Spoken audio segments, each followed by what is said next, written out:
Hi everybody! In the previous video I talked about how scrapping the mid-year exams you will lose a security blanket, but actually there's a raft of benefits that could come about from moving away from traditional assessments. And there's a Chinese idiom that says 一脚踏两船. And I really hope that we don't do that. I want to try and convince you that it is worthwhile embracing the change and it's actually urgent that we do so. Some time ago, Sassy Mama interviewed me, and the headline that was used was something I said. I said that we should not be surprised if our education system is churning out robots. That got quite a reaction, so I wanted to unpack that a bit. I said that the current education system comes from the Industrial Revolution, and before that, people would likely receive vocational training in a trade. Like if you're a cobbler, you had likely been an apprentice to your dad who was a cobbler. Very few people receive formal education in the way that we would now recognize it. But with the rise of factories, there was a need for a larger workforce with a certain set of skills, hence universal education. And there were many experimental models of schools then, but the model that seems to have prevailed in many countries and here in Singapore is a school that looks very much like a factory itself. It's mass producing people of a certain mindset, and they are kind of cut from the same cloth, and then we measure how well these people fit. There's some quality control with standardized testing. Now, universal education was not all bad because it afforded social mobility to the poor, to women. But while the world moved on, the education system did not seem to keep up. I think many parents feel that the current education system, or even back when we were students, it did not equip us for our careers, for life outside of our jobs. And we want something better for our children, don't we? Now we know that the economy of the future will prize empathetic individuals with unique minds. Not machines that can take exams, because these will be replaced by artificial intelligence very soon. We need creativity because disruptions from rapid technological advancements and then catastrophic events like the COVID pandemic, they loom like icebergs, and our children are like on this big ship which is very slow to turn. But hearteningly, the Ministry of Education's recent announcement is like a turn hard to starboard, and I really hope that it makes waves. I've given a brief history of schools just so that we are open to the idea that education systems can and should change. They have in the past, right? And I hope that we are not just freeing up 3 weeks of curriculum time with the scrapping of mid-year exams, but that actually it will have a cascading effect to signal to all stakeholders that grades are no longer king, and we should free up our time for our children to be doing more important things.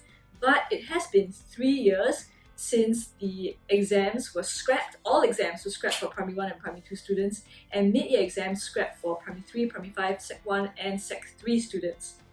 Have things changed on the ground, or are we still at sea? Obviously I haven't done a big study into this, but anecdotally, just hearing from people I know, it seems like many teachers and parents are still reluctant to let go of the security blanket of traditional assessment. So they merely replace the mid-year exams with tests, and then nothing much has changed. But now we really have an opportunity to chart a bold new course, and we shouldn't squander it. I think it's time for massive sea change in the whole academic culture here in Singapore. It is actually dangerous. It is damaging for our children to stick with the status quo. What I've seen firsthand, because I teach literature, right? And the joy of literature is in doing your own thinking. But I've had students who have grown so brain lazy that they demand the stock answers from you. Give me the answer. They refuse to perform their own analysis. Well, then it's all about spark notes, and there are no bright sparks of their own. At least they took the subject, because many students who are keen on literature are dissuaded from taking the subject by their parents, who tell them that they need to take safer subjects that they're more likely to score in because the marking is more objective.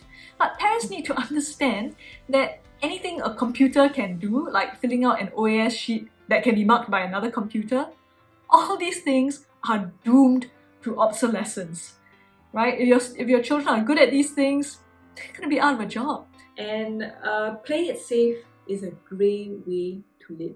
we get burnt out 20-somethings descending upon the workforce, and some of us are wondering how come year after year each cohort seems more hapless than the one before.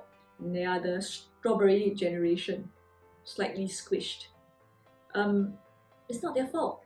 For many, the bulk of their schooling has just been a meaningless grind. And how grades obsessed is the current culture? Let's just look at one example, a paper that I'm very familiar with, the English O-level.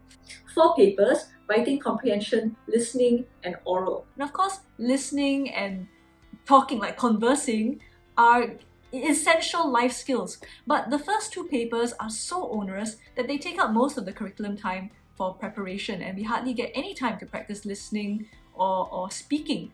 Right? Not to even mention more relevant skills to 21st century living, like media literacy. Like trying to identify what is fake news, for example. You know, to do the writing paper, students have to be familiar with at least 8 different text types, the tone, the format. And for the comprehension paper, I and many other assessment book writers have spent a long time trying to look through the past year answer keys to decode how the examiner actually wants students to respond to a question. And I identified at least 10 different question types. And the way the question is asked is not intuitive how you're supposed to respond, so you could actually be quite good at the English language and not do well in the comprehension paper. Students have to be taught these like cryptic arts. Students of today who master how to do a comprehension will, in the best case, have divine patterns that machine learning already figured out yesterday. Can you see how imperative it is that we move away from an over-reliance on standardized testing? Because it's dull and it dulls the mind. That's the worst part. We cannot be in 2 minds about this.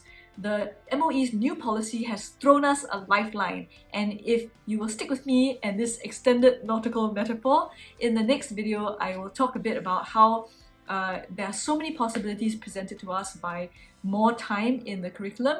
We could look into alternative assessments and many other benefits besides.